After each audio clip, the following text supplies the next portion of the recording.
आइए भारतीय संसद के बारे में जानते हैं, जो हमारे लोकतंत्र का दिल है। आज हम समझेंगे कि आखिर ये काम कैसे करती है। तो चलिए शुरू करते हैं। सबसे पहले ये समझना जरूरी है कि आखिर ये संसद, ये पार्लियामेंट है क्या चीज। बिल्कुल आसान शब्दों में कहें तो ये वो जगह है, वो संस्था है जो पूरे देश के लिए कानून बनाती है। देखिए, हमारा जो सिस्टम है ना, वो ब्रिटेन के वेस्टमिंस्टर मॉडल पर आधारित है। इसका सीधा सा मतलब है कि सरकार की जवाबदेही सीधे संसद के प्रति है।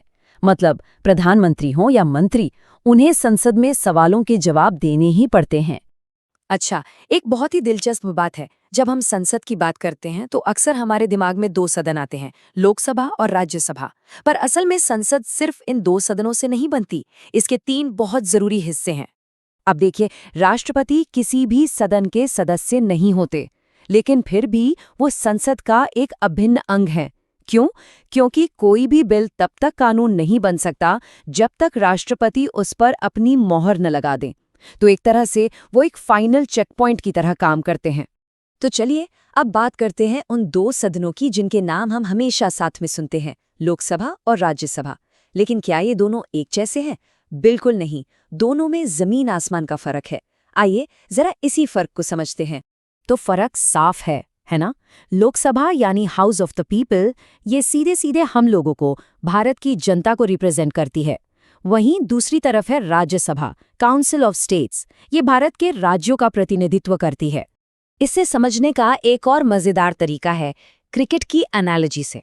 सोचिए, लोकसभा एक T20 मैच की तरह है। हर 5 साल में खेल खत्म, नई टीम आती है। जबकि राज्यसभा, वो एक टेस्ट मैच की तरह है। ये एक स्थायी सदन है, कभी भंग नहीं होता। ये देश को एक तरह की निरंतरता, एक कंटिन्यूटी देती है। राज्यसभा की बनावट की बात करें तो इसमें 233 सदस्य तो राज्यों से चुनकर आते हैं, लेकिन 12 सदस्य ऐसे भी होते हैं जिन्हें राष्ट्रपति मनोनीत करते हैं, यानी नॉमिनेट करते हैं। ये वो लोग होते हैं जिन्होंने साहित्य, विज्ञान, कला या समाज सेवा जैसे क्षेत्रों में कुछ खास काम किया हो। तो ये तो हुई राज्यसभा की बात, लेकिन लोकसभा के बारे में एक बहुत जरूरी अपडेट है। पहले लोकसभा में भी 2 एंग्लो इंडियन सदस्यों को मनोनीत करने का प्रावधान था, लेकिन 104वें संविधान संशोधन 2019 के जरिए इसे अब खत्म कर दिया गया है।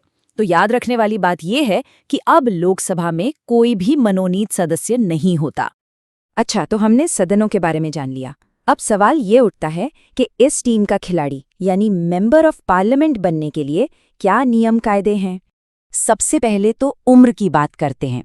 अगर लोकसभा का सदस्य बनना है तो न्यूनतम उम्र है 25 साल, और अगर राज्यसभा का सदस्य बनना है, जिसे हाउस ऑफ एल्डर्स भी कहा जाता है, तो उसके लिए कम से कम 30 साल का होना जरूरी है।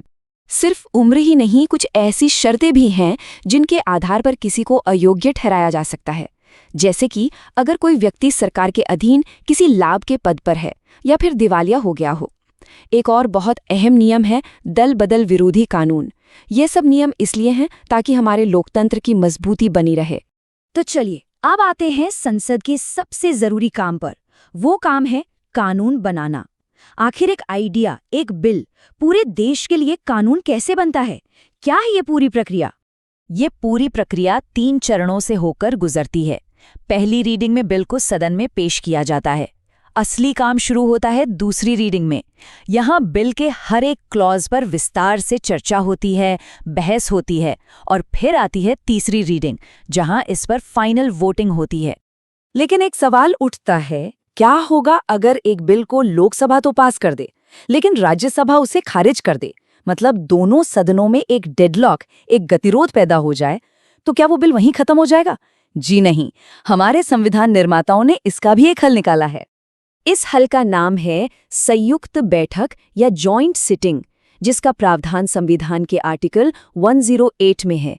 ऐसी स्थिति में राष्ट्रपति दोनों सदनों को एक साथ एक ही हॉल में बैठने के लिए बुला सकते हैं, और इसकी अध्यक्षता लोकसभा के स्पीकर करते हैं।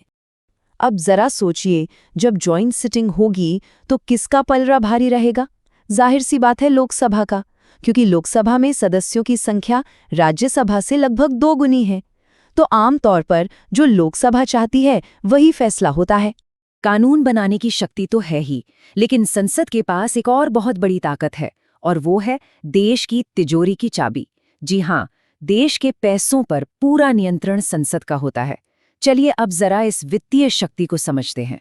तो जब भी सरकार को पैसा खर्च करना होता है या कोई नया टैक्स लगाना होता है, तो उससे जुड़े बिल को कहते हैं मनी बिल या धन विधेयक। और पैसे के मामले में लोकसभा के पास कुछ खास पावर्स हैं। मनी बिल सिर्फ और सिर्फ लोकसभा में ही पेश किया जा सकता है। राज्यसभा इसे खारिज नहीं कर सकती और उसे 14 दिनों के अंदर इसे लौटाना होता है। राज्यसभा के सुझावों को मानना या ना मानना ये पूरी तरह से लोकसभा पे निर्भर करता है। ऐसा इसलिए है क्योंकि लोकसभा जनता का सदन है और पैसा जनता का है। यहाँ एक और मजेदार फैक्ट है। हम सब हर साल बजट सुनते हैं, है ना?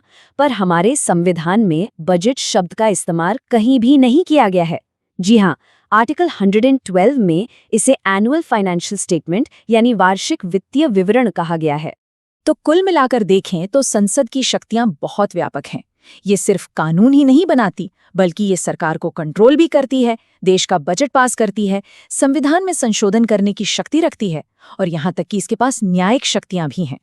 तो आज की इस पूरी बातचीत के बाद एक सवाल कि भारतीय संविधान के किस अनुच्छेद के तहत किसी साधारण विधेयक पर गतिरोध को हल करने के लिए संसद की संयुक्त बैठक का प्रावधान किया गया है? जो लोग परीक्षाओं की तैयारी कर रहे हैं, उनके लिए ये एक बहुत ही आम सवाल है। इस पर जरूर सोचिएगा।